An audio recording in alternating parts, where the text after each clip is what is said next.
Hello friends, welcome back to our YouTube channel SSTSC. Friends, IREL 2022 examination के लिए मैंने जो क्वेश्चन बैंक प्रिपेयर किया हूँ उसका ये पार्ट 3 वीडियो है। इस वीडियो में हम डिस्कस करने वाले हैं क्वेश्चन नंबर 61 से लेके 90 तक। पहले 1 से लेके 60 तक क्वेश्चन मैंने दोनों वीडियो में डिस्कस करके मेरे यूट्यूब चैनल में अपलोड किया हूँ। इस वीडियो के डिस्क्रिप्शन बॉक्स में भी आपका लिंक मिलेगा, आप देख सकते हैं पहले दो वीडियो। ठीक है, तो आते हैं क्वेश्चन नंबर 61 से। तो देखिए फ्रेंड्स, मैं ईच एंड एवरी क्वेश्चन का रिलेटेड क्वेश्चन आपको बताने वाला हूँ। तो आप एक काम कीजिए, एक पेन एंड पेपर लेके ये वीडियो देखने बैठिए। ठीक है, तो रिलेटेड क्वेश्चन जो बताऊंगा वो आप नोट कर सकोगे। तो आते हैं क्वेश्चन नंबर 61 में। देखिए क्वेश्चन नंबर 61 में पूछा है स्क्वायर हेड किस काम के लिए यूज होते हैं। तो देखिए पहले ये स्क्वायर हेड जो है ये कॉम्बिनेशन सेट का एक इम्पॉर्टेंट पार्ट है।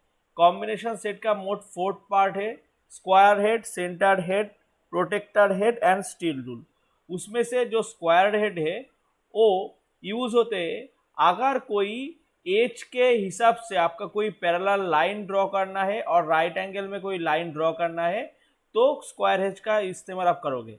उसके अलावा स्क्वायर गेज के यूज करके आप डेप्थ गेज का काम भी कर सकते हैं एंड एंगल चेकिंग कर सकते हैं 45 डिग्री एंड 90 डिग्री। तो ये है स्क्वायर हेड का इंपॉर्टेंट यूज। उसके बाद आते हैं क्वेश्चन नंबर 62 पर। क्वेश्चन नंबर 62 में पूछा है सेंटर हेड का काम क्या है। तो देखिए सेंटर हेड, इसी नाम के साथ जो ख्याल आते हैं हमारे पास, जो सेंटर हेड जॉब का सेंटर को लोकेट करने के लिए इस्तेमाल होते हैं। एंड कौन सा जॉब का सेंटर को लोकेट करता है centre head? Round, square and octagonal shape का अगर कोई जॉब है तो उसका सेंटर को लोकेट करने के लिए हम इस्तेमाल करते हैं सेंटर गेज को, सेंटर हेड को। ठीक है, तो देखिए उसके बाद आते हैं क्वेश्चन नंबर 63 पर। क्वेश्चन नंबर 63 में पूछा है प्रोटेक्टर हेड किस काम के लिए यूज होते हैं। तो प्रोटेक्टर हेड यूज होते हैं एंगल को लेआउट और चेक करने के लिए। एंड देखिए ये जो प्रोटेक्टर हेड है फ्रेंड्स, इसका जो एक्यूरेसी है वो क्या है 1 डिग्री। ये भी नोट डाउन कर लेना है आपको। उसके बाद आते हैं क्वेश्चन नंबर 64 पर। क्वेश्चन नंबर 64 में पूछा है the drill gauge is used for. देखिए फ्रेंड्स, इसमें इसका जो आंसर होगा वो क्या है? Measure the size of the drill. Drill का जो डायमीटर है उसको चेक करने के लिए हम ड्रिल गेज को इस्तेमाल करते हैं। एंड देखिए ड्रिल ग्राइंडिंग गेज जो है, ठीक है, ड्रिल ग्राइंडिंग गेज का जो एंगल है उसका एंगल क्या होगा? उसका एंगल होगा 121 डिग्री। ठीक है, ये आपको नोट डाउन करना है रिलेटेड क्वेश्चन मान के। ड्रिल ग्राइंडिंग गेज का एंगल क्या है? ड्रिल ग्राइंडिंग गेज का एंगल है 121 डिग्री। दूसरा क्वेश्चन भी नोट डाउन कर लेना है। देखिए पहले एक पिक्चर आपको दिखाता हूं। देखिए ये एक ग्राइंडिंग व्हील है, ठीक है, ये एक ग्राइंडिंग व्हील है एंड इसके ऊपर एक ड्रिल का ग्राइंडिंग चल रहा है। ठीक है, तो देखिए ये ड्रिल का जो सेंटर एक्सिस है, ठीक है, उसके साथ ड्रिल का जो एंगल बनता है, ठीक है, ये वाला जो एंगल है उसका वैल्यू क्या है? उसका वैल्यू है 59 डिग्री। तो ड्रिल करने के समय ड्रिल को ग्राइंडिंग व्हील के साथ कौन सा डिग्री एंगल में होल्ड करते हैं हम? वो है 59 डिग्री, क्योंकि ड्रिल का जो पॉइंट एंगल है उसका वैल्यू है 180 डिग्री। इसी के लिए ड्रिल का ड्रिल का जब हम ग्राइंडिंग करेंगे तब ग्राइंडिंग व्हील के साथ ड्रिल को 59 डिग्री एंगल में होल्ड करना है। ठीक है, तो ये क्वेश्चन आपको नोट डाउन कर लेना है। उसके बाद आते हैं क्वेश्चन नंबर 65 पर। तो देखिए क्वेश्चन नंबर 65 में पूछा है drill point gauge is used for.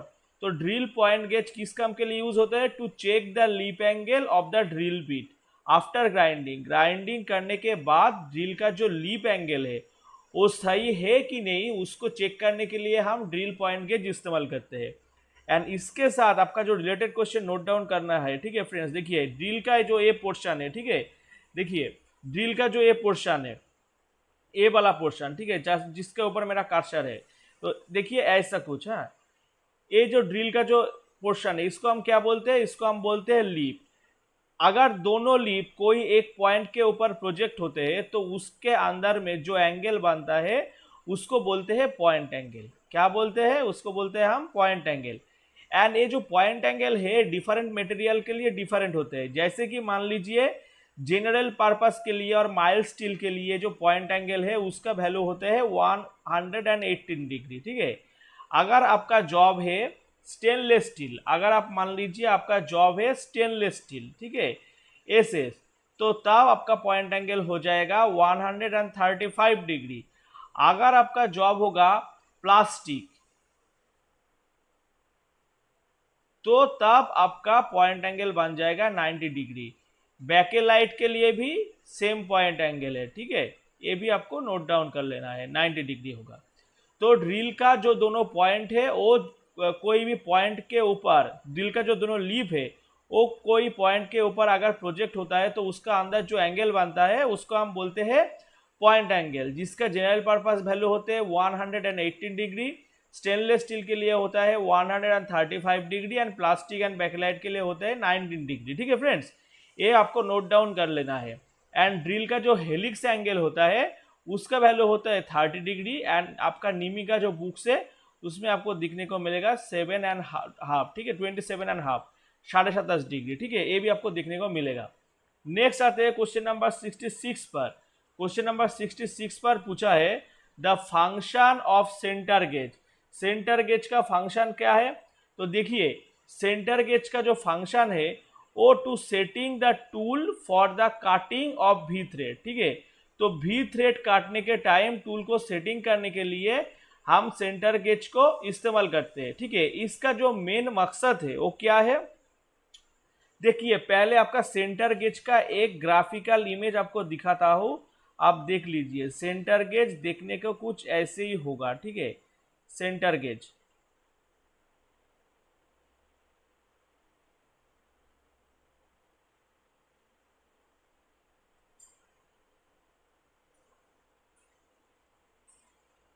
ऐसे कुछ देखने होगा सेंटर गेज। देखिए फ्रेंड्स इसका जो मेन मकसद है तो दोनों सेंटर के अंदर अगर कोई जॉब है तो उसके साथ टूल का एंगल परपेंडिकुलर और 90 डिग्री है कि नहीं, उसको सेटिंग करने के लिए हम सेंटर गेज को इस्तेमाल करते हैं। सेंटर गेज के हेल्प से हम जॉब का जो रोटेशन एक्सिस है उसके साथ टूल का जो एंगल 90 डिग्री परपेंडिकुलर वो हम सेट कर सकते हैं।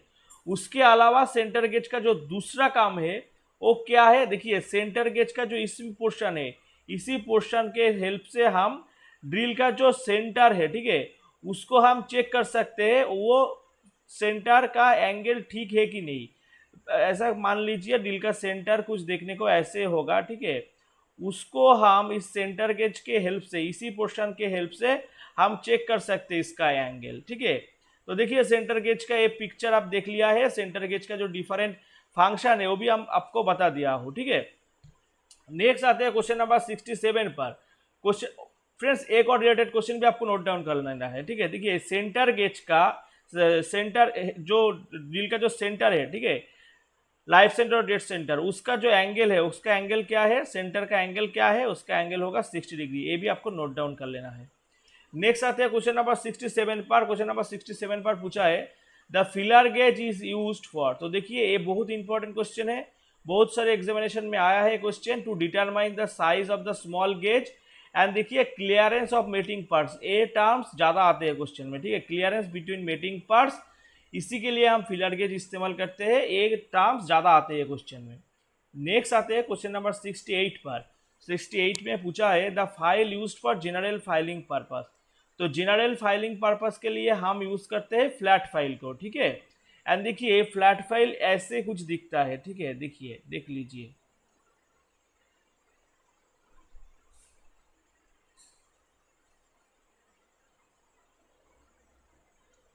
तो देखिए फ्रेंड्स ये जो फाइल है इसका जो एज है, ठीक है, एक एज से लेके दूसरा एज, ठीक है, पैरेलल रहते हैं। कितना 2/3। अब इसका जो टोटल लेंथ है उसका 2/3 लेंथ एक एज का पैरेलल दूसरा एज रहते हैं। उसके बाद ये टेपर बन जाता है, उसका लेंथ क्या है? उसका 1/3, जो टोटल लेंथ है उसका 1/3 टेपर हो जाता है एंड 2/3 पैरेलल रहते हैं, ठीक है। एंड देखिए फ्रेंड्स ये जो फ्लैट फाइल है ये डबल कट फाइल होते हैं, इसमें डबल रो ऑफ टीथ आपको दिखने को मिलेगा, ठीक है। एक होता है आप कट एंड दूसरा होता है ओवर कट। तो आप काट का जो एंगल है, आप नोट डाउन कर लीजिए, आप काट का जो रो ऑफ टीथ है उसका एंगल होगा 70 डिग्री, एंड सॉरी आप काट का जो एंगल होगा वो एंगल होगा फ्रेंड्स, ठीक है, आप नोट डाउन कर लीजिए 70 डिग्री होगा, सॉरी 70 डिग्री नहीं 51 डिग्री होगा, ठीक है। एंड ओवर काट जो है उसका एंगल होगा 70 डिग्री, ठीक है, ओवर काट का जो एंगल होगा उसका एंगल होगा 70 डिग्री। ये आपको नोट डाउन कर लेना है क्योंकि बहुत सारे एग्जामिनेशन में एक क्वेश्चन आया है, ठीक है। उसके बाद आते हैं क्वेश्चन नंबर 69 पर। क्वेश्चन नंबर 69 में पूछा है the pig iron is refined to produce cast iron in the furnace called. तो देखिए पिग आयरन को रिफाइन करके कास्ट आयरन जो प्रोड्यूस होता है वो क्यूपोला फर्नेस में, एंड ये जो क्यूपोला फर्नेस होते हैं इसका हाइट होता है 10 मीटर। कितना मीटर? 10 मीटर। एंड ये जो कास्ट आयरन है, ये कास्ट आयरन में कितना कार्बन परसेंटेज प्रेजेंट रहते हैं? 2 से लेके 4 तक, ठीक है फ्रेंड्स। एंड देखिए कास्ट आयरन का जो प्रॉपर्टी है वो ज़्यादातर कॉम्प्रेसिव स्ट्रेस इसका ज़्यादा रहते हैं एंड टेंसाइल स्ट्रेस इसका कम रहते हैं, लेकिन व्हाइट कास्ट आयरन नाम के एक कास्ट आयरन होता है, ठीक है, व्हाइट कास्ट आयरन, आप नोट डाउन कर लीजिए, व्हाइट कास्ट आयरन। इस नाम में जो कास्ट आयरन होते हैं उसका हाई टेंसाइल स्ट्रेस रहते हैं, ठीक है, हाई टेंसाइल स्ट्रेस, एंड इसका कॉम्प्रेसिव स्ट्रेस लो होते हैं, कॉम्प्रेसिव स्ट्रेस होते हैं लो, ठीक है फ्रेंड्स। उसके बाद आते हैं 69 के बाद आते हैं 70 पर। 70 में पूछा है pig iron is refined in the puddling furnace and the product is known as, इसका आंसर हो जाएगा रॉट आयरन। तो पिग आयरन को पार्डलिंग फर्नेस में रिफाइन करके जो आयरन हमको मिलता है वो है रॉट आयरन, एंड ये जो रॉट आयरन है इसमें कार्बन प्रेजेंट रहते हैं 0.02%, ठीक है, एंड आयरन प्रेजेंट रहते हैं 99.98%। इसीलिए पिग आयरन को बोलते हैं प्योरेस्ट फॉर्म ऑफ आयरन। क्या बोलते हैं? सॉरी, इसीलिए रॉट आयरन को बोलते हैं purest form of iron, pig iron नहीं, रॉट आयरन। रॉट आयरन के क्या बोलते हैं? प्योरेस्ट फॉर्म ऑफ आयरन, ठीक है फ्रेंड्स। एंड ये जो रॉट आयरन से क्या बनता है? रॉट आयरन से मैन्युफैक्चर होता है क्रेन हुक, ठीक है, ये नोट डाउन कर लीजिए, एग्जामिनेशन में आ सकते हैं क्वेश्चन। क्रेन हुक जो है वो रॉट आयरन से मैन्युफैक्चर होते हैं। डिफरेंट पाइप फिटिंग्स जैसे कि एल्बो, ठीक है, ये रॉट आयरन से मैन्युफैक्चर होता है। उसके बाद आते हैं क्वेश्चन नंबर 71 पर। क्वेश्चन नंबर 71 में पूछा है the file which is used for round purpose. तो राउंड पर्पस के लिए राउंड फाइल इस्तेमाल होता है फ्रेंड्स। उसके बाद आते हैं क्वेश्चन नंबर 72 में। क्वेश्चन नंबर 72 में पूछा है the file which is pushed and pulled over the job this every 2 action is called. तो देखिए आज जब हम फाइलिंग करते हैं तो फाइल को पहले पुश करते हैं उसके बाद पुल करते हैं, क्योंकि आप अगर पुल नहीं करोगे तो दोबारा पुश नहीं कर सकते, ठीक है।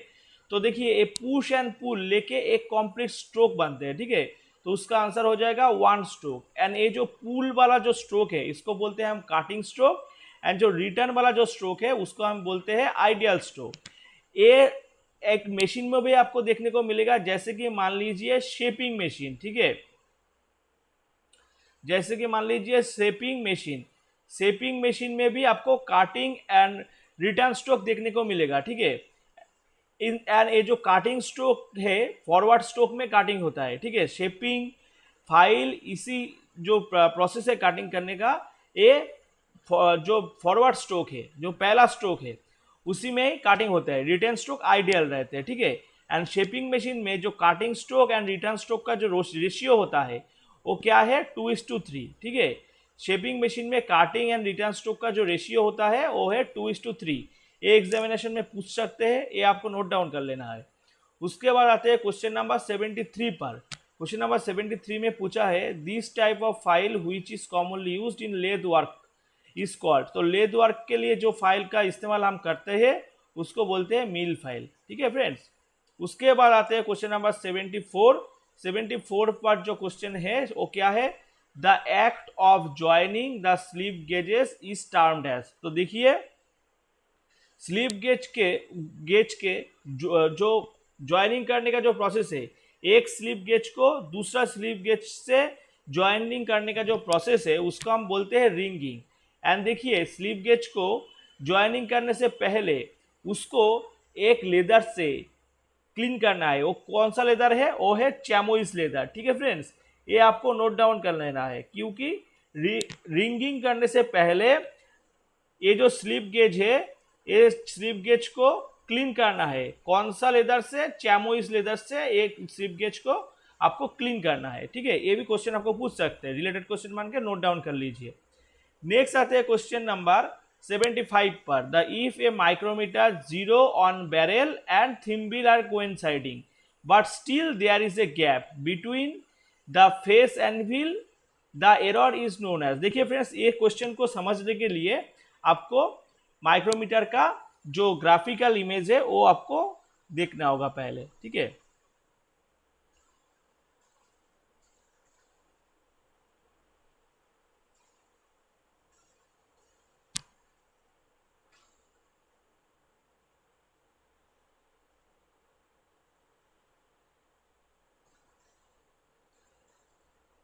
देखिए ये एक माइक्रोमीटर बन रहा है। ठीक है,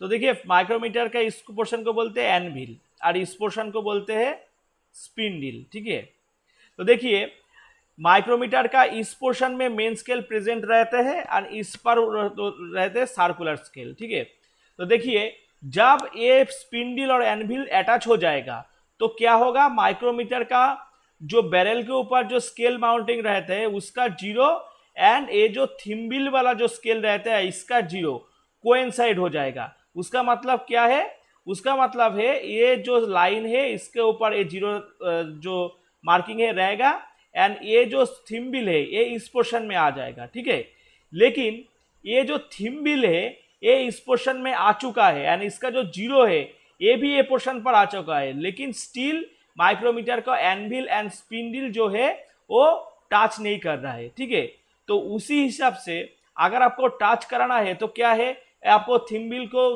फिर से आपको रिवोल्यूशन देना पड़ेगा। उसके लिए ये जो थिम्बिल का जो जीरो पॉइंट है ये ऊपर में आ जाएगा। ठीक है, तो ऐसा जो एरर है उसको हम बोलते हैं पॉजिटिव एरर, एंड जितना पॉजिटिव एरर आएगा उसको अगर आपका जो टोटल रीडिंग होगा उससे आप नेगेटिव करोगे तो आपका एक्चुअल रीडिंग मिल जाएगा। मान लीजिए आपका नेगेटिव एरर आ रहा है 0.02। ठीक है, एंड आपका टोटल रीडिंग आ रहा है 12.02, तो 12.02 से आपको 02 ये जो पॉजिटिव एरर है इसको आपको माइनस करने पड़ेगा, उसके बाद आपका एक्चुअल रीडिंग मिलेगा। ठीक है, तो पॉजिटिव एरर के लिए आप क्या करोगे? पॉजिटिव एरर के लिए आपको नेगेटिव करना पड़ेगा। ठीक है, एंड नेगेटिव एरर के लिए आपका पॉजिटिव करना पड़ेगा एक्चुअल रीडिंग पाने के लिए। एंड पॉजिटिव एरर के टाइम आपका जो थिम्बिल का जो स्केल है वो डेटम लाइन के ऊपर चले जाएगा, एंड नेगेटिव एरर के टाइम ये थिम्बिल का जो स्केल है वो डेटम लाइन के नीचे आएगा। ठीक है, ये आपको याद करके रखना है। ठीक है फ्रेंड्स, नेक्स्ट आते हैं क्वेश्चन नंबर 76 पर। 76 में पूछा है the hammer with head made of lead copper is called, तो इसको हम बोलते हैं सॉफ्ट हैमर। नेक्स्ट आते हैं क्वेश्चन नंबर 77 पर। The tool which is use to finish the drilled hole, तो ड्रिल्ड होल को फिनिश करने के लिए जो यूज होता है जो टूल उसको हम बोलते हैं रेमर। ठीक है फ्रेंड्स, ये आपको नोट डाउन करना है। ड्रिल का मकसद होता है होल क्रिएट करना, एंड रेमर का मकसद होता है होल को फिनिश करना। नेक्स्ट आते हैं क्वेश्चन नंबर 78 में। While drilling a large hole a small size hole is first drill, the small size hole is known as. तो देखिए पहला बड़ा होल करने से पहले एक छोटा ड्रिल से आपको होल बनाना है, वो छोटा वाला जो होल होता है उसको हम क्या बोलते हैं? उसको हम बोलते हैं पायलट होल। ठीक है फ्रेंड्स, ये आपको नोट डाउन कर लेना है। 79 में पूछा है the back portion of the drill cutting edge, drill cutting edge का जो बैक पोर्शन है उसको हम क्या बोलते हैं? उसको हम बोलते हैं डेड सेंटर। ठीक है फ्रेंड्स, ये आपको नोट डाउन कर लेना है। नेक्स्ट आते हैं क्वेश्चन नंबर 80 पर। बोला है the last pointed end of the drill is called, तो लास्ट पॉइंटेड एज जो है ड्रिल का उसको हम बोलते हैं डेड सेंटर। ठीक है, नेक्स्ट आते हैं क्वेश्चन नंबर 81 पर। The cutting inside thread is called. तो देखिए इनसाइड आपका थ्रेड काटना है टैप से, तो उसको बोलेंगे हम टैपिंग। ठीक है, तो टैपिंग से हम इंटरनल होल्ड क्रिएट करते हैं। एंड अगर आपको एक्सटर्नल थ्रेड क्रिएट करना है, तो टैपिंग से हम इंटरनल थ्रेड क्रिएट करते हैं। एंड आपका अगर एक्सटर्नल थ्रेड क्रिएट करना है तो आप डाई का सहारा लेंगे। ठीक है, तो डाइंग से आपका क्या करना है, एक साइड डाइंग से आप क्या करते हैं, एक्सटर्नल थ्रेड क्रिएट करते हैं। नेक्स्ट आते हैं क्वेश्चन नंबर 83 पर। 83 में पूछा है the top surface which joins the two sides of the thread is known as. तो देखिए थ्रेड का जो टॉप पोर्शन जो दोनों थ्रेड को ज्वाइन करते हैं उसको क्या बोलते हैं, उसको बोलते हैं क्रीज। देखिए एक थ्रेड का एक ग्राफिकल पिक्चर ड्रॉ करता हूँ। ठीक है, देखिए थ्रेड का एक ग्राफिकल इमेज ड्रॉ करता हूँ। ठीक है, देखिए फ्रेंड्स इसमें कौन सा पोर्शन को क्या बोलते हैं, द टॉप पोर्शन। देखिए इसको हम बोलते हैं क्रीस्ट। ठीक है, इसको हम बोलते हैं क्रीस्ट, इसको बोलते हैं हम रूट, एंड इस पोर्शन जो है इसको हम बोलते हैं फ्लैंक। तो देखिए ये रूट वाला पोर्शन एंड क्रीस्ड वाला पोर्शन का जो कनेक्ट कर रहा है, ठीक है, इस पोर्शन इसको हम क्या बोलेंगे, इसको हम फ्लैंक बोलेंगे। तो देखिए इधर में बोला है top surface which join the two sides of the thread. इधर में देखिए बोला है टॉप पोर्शन जो दोनों साइड को कनेक्ट कर रहा है, दोनों फ्लैंक को कनेक्ट कर रहा है, तो उसको क्या बोलेंगे हम, उसको बोले क्रीस्ट। तो इसका आंसर हो जाएगा क्रीस्ट। अगर आपका क्वेश्चन होता जो क्रीस्ट एंड रूट को कौन ज्वाइन करता है, तो तब आपका आंसर होता फ्लैंक। ठीक है फ्रेंड्स, ये आपको जो इमेज है, ये जो मैंने पिक्चर आपको दिखाया है, आपको याद करना है। नेक्स्ट आते हैं क्वेश्चन नंबर 84। 84 में पूछा है the bottom surface joining the two sides of the thread. तो इसको रूट भी बोलेगा। ठीक है, तो देखिए ये पहले एक बार जो इमेज है पहले आपको दिखा देता हूँ। तो देखिए बॉटम पोर्शन ये क्या है, रूट। ये जो दोनों थ्रेड को ज्वाइन करता है तो इसको क्या हम बोलते हैं, रूट बोलते हैं। ठीक है, एंड देखिए एक पॉइंट और बोलना है। देखिए एक थ्रेड के ऊपर दोनों सेम पॉइंट का जो डिस्टेंस है उसको हम पिच बोलते हैं। देखिए एक क्रीस्ट है, एक क्रीस्ट से लेकर दूसरा क्रीस्ट का जो डिस्टेंस है नियरेस्ट वाला, तो उसका हम पिच बोलते हैं। हम इस पॉइंट को भी पिच बोल सकते हैं, एक रूट से लेकर दूसरा रूट तक। ठीक है, पास एक रूट से लेकर दूसरा रूट तक जो डिस्टेंस है उसको हम पिच बोल सकते हैं। ठीक है, एंड देखिए ये जो नियरेस्ट होगा उसी से आपको कैलकुलेशन करना है। आप ऐसा नहीं बोल सकते इस क्रिस्ट से लेके ये जो क्रिस्ट है इसका डिस्टेंस पिच है, ये नहीं है। ये क्रिस्ट से लेके इसका नियरेस्ट जो क्रिस्ट है ये है, तो इसका जो डिस्टेंस होगा ये भी पिच होगा। ठीक है फ्रेंड्स, नेक्स्ट आते हैं क्वेश्चन नंबर 85 पर। 85 में पूछा है the included angle between the sides of the thread measured in the axial plane is known as angle of thread. ठीक है, तो इसका आंसर हो जाएगा एंगल ऑफ थ्रेड। नेक्स्ट आते हैं क्वेश्चन नंबर 86 में। The surface of thread which connect the crest and root. पहले आपको समझा चुका हूँ, क्रीस्ट एंड रूट को ज्वाइन करता है कौन सरफेस। देखिए ये क्रीस्ट है एंड ये रूट है, इसको क्या ज्वाइन करता है, उसको ज्वाइन करता है फ्लैंक। ठीक है, नेक्स्ट आते हैं क्वेश्चन नंबर 87 पर। The property due to which any metal cut another metal. तो एक मेटल से दूसरा मेटल काटना का जो प्रॉपर्टी होते हैं उसको हम हार्डनेस बोलते हैं। ठीक है, इसको नोट डाउन कर लेना है। एंड हार्डनेस कौन सा मशीन में हम डिटरमाइन करते हैं। देखिए रॉकवेल हार्डनेस टेस्टिंग मशीन। ठीक है, Rockwell hardness testing machine, Brinell hardness testing machine, इसमें हम हार्डनेस टेस्ट करते हैं। नेक्स्ट आते हैं क्वेश्चन नंबर 88 पर। 88 पर पूछा है the alloy of copper and zinc. तो कॉपर एंड जिंक का जो संकर होता है उसको हम क्या बोलते हैं, उसको हम बोलते हैं ब्रास। नेक्स्ट आते हैं क्वेश्चन नंबर 89 पर। 89 में पूछा है N alloy of copper and teen. तो कॉपर एंड टीन का जो एलॉय होते हैं उसको हम क्या बोलते हैं, उसको हम ब्रोंज बोलते हैं। देखिए ऐसा क्वेश्चन एग्जामिनेशन में पूछ सकते हैं। ठीक है, आपको ये नोट डाउन कर लेना है। नेक्स्ट आते हैं क्वेश्चन नंबर 90 पर। N alloy of copper tin and zinc. तो कॉपर टीन एंड जिंक का जो एलॉय है, जो संकर है, उसको हम गार्न मेटल बोलते हैं। फ्रेंड्स इस वीडियो में इतना तक, मिलते हैं दूसरा वीडियो में। ठीक है, तो तब तक आपका जो प्रिपरेशन है वो जारी रखिए। अगर ये वीडियो आपका अच्छा लगा है तो सब्सक्राइब जरूर कर देना। ठीक है, एंड अगर आपको वीडियो अच्छा लगा है तो फ्रेंड्स के अंदर शेयर भी करते रहना। और मेरा यूट्यूब चैनल में अगर आपका ज्वाइन होना है तो इस वीडियो के डिस्क्रिप्शन बॉक्स में आपको लिंक मिलेगा, तो आप ज्वाइन हो जाइए। Thanks for watching SSTSC।